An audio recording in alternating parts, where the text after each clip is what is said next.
분이거든요. 네. 그러니까 아마 제가 보기엔 지금 곧 드러나겠지만 서명만 하고 김정은 위원장이 혼자 떠나고 트럼프 대통령이 혼자 기자회견한다 모양이 안 좋거든요. 그러니까 아마 네. 어떠한 형태로든 뭐 판문점에서처럼 소감을 말하든지 네. 아니면 그런 세리머니가 있지 않을까. 정말로 it was really great 정도가 나왔다 그러면 네. 따로따로 그냥 갈 일은 없거든요. 그러니까 지금 지켜봐야 될 것 같습니다. 특히 그 예. 서명을 한다고 얘기했지 않습니까? 예. 그 어느 한 정상만이 해서는 안 될 그런 행위잖아요. 네. 그래서 아마 두 정상이 함께 서명을 하는 모습을 보여주면서 이제 그 자리에서 간단한 공동 기자회견을 하지 않을까 이렇게 예상할 수도 있을 것 같은데요. 네. 자, 지금 판문점에서 있었던 남북 정상회담 때도 사실 저희가 예상을 못했는데 남북 정상이 함께 모여서 공동으로 기자회견을 했지 않았습니까?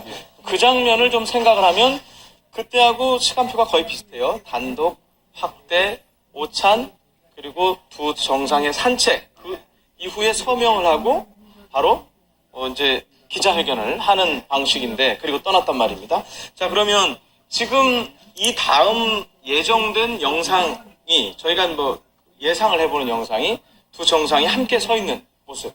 자, 지금 두 정상이 처음 만나는 장면에서부터 저희가 오늘 아침 정확하게 10시 4분에 만났었죠. 자, 저희가 두 정상이 처음에 악수를 어떻게 할 것이냐라고 관심을 되게 많이 가졌었는데, 자, 위원님. 예. 생각보다 오늘 트럼프 대통령이 평범하게 악수하지 않았습니까? 평범한 것보다는 진지했습니다. 진지했습니다. 오히려 김정은 위원장이 좀 과장된 여유 있는 모습을 보였지. 예. 트럼프 대통령이 매우 진지한 행보를 보였어요. 그리고 네. 이제 사이사이에 아주 뭐 디테일한 거지만은 스킨십을 여러 번 했어요. 김정은 위원장을 여러 번 두드리고 만지고 하면서 그 인도하는 모습이 보였고 그 사이에 김정은 위원장도 트럼프 대통령의 몸을 터치하는 모습이 보였거든요. 그렇기 때문에 이번에는 뭐 기싸움이나 이런 것보다는 매우 진지한 형태로 우호적인 형태, 우호적인 분위기를 조성하는 데 주력을 했다 이렇게 봐야겠죠. 예.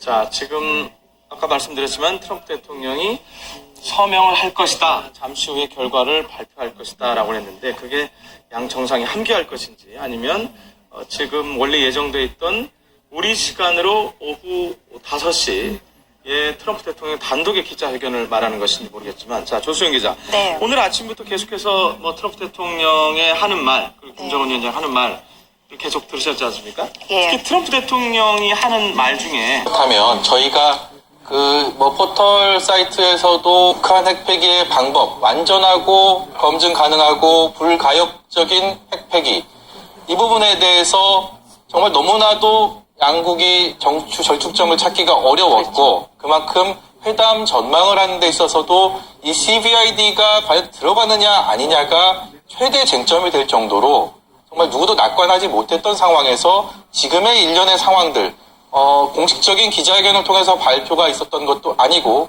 뭐 아직 서명을 한 것도 아니지만 이 CVID에 대한 문제는 어느 정도 좀 해결이 됐다라고 볼 수가 있을까요? 저는 개인적으로 이 CVID가 들어갔을 것 같습니다.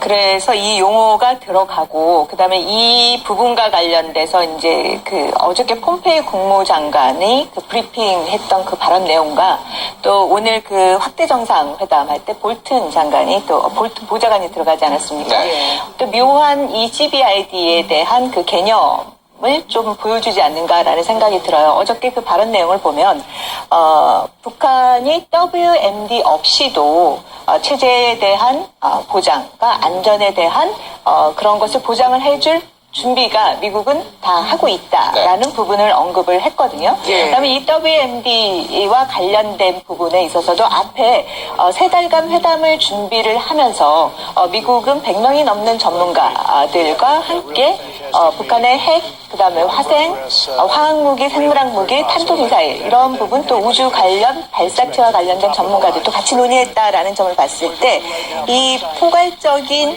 어떻게 보면 WMD에 관련된 그런 CVID에 대한 내용도 확대 정상회담 부분에서는 논의가 되지 않았을까라는 생각이 듭니다. 그러한 측면에서 크게 CVID라는 용어는 놓고 이후에 어떻게 보면 관계 정상화를 해 나가는 과정에서의 이런 문제를 좀 순차적으로 풀어나가지 않을까라는 생각을 해봅니다. 그럼 CVID와 함께 견뎌졌던 것이 CVIG잖아요. 어떻게 보면 북한 입장에서는 매번 미국 내 정권이 바뀔 때마다 만들어졌던 협약이랄까요? 이런 것들이 계속 휴지 조각 버려지듯이 폐기됐기 때문에 이번에도 트럼프 정부 이후에 바뀌었을 때도 완전하고 계속된 이런 체제 보장을 해줄 수 있을 것이냐라는 게 바로 CVIG였는데 그런 것들에 대한 이야기도 좀 담겼을 것이라 보십니까?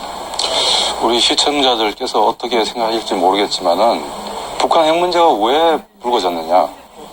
한국전쟁 이후에 정전 상태를 평화협정으로 전환하지 않은 가운데 65년 사이에 미국과 북한 사이에 적대 관계가 이루어졌습니다. 그런데 냉전 시대 때는 북한은 소련으로부터 핵 우산을 받고 있었습니다. 우리가 지금까지 그런 것처럼요. 그런데 그것이 냉전 해체 이후에 이제 불가능하게 되면서 북한이 미국과 관계 정상화 시도를 했는데 핵 문제로 인해서 그것이 해결되지 않고 네. 지금까지 문제가 불거졌습니다. 그러니까 이번 북미 정상회담이 1차적인 의의는 뭐냐면은 예. 한반도 비핵화, 즉 북한의 핵 포기와 미국의 북한에 대한 안전 보장이 선후의 문제가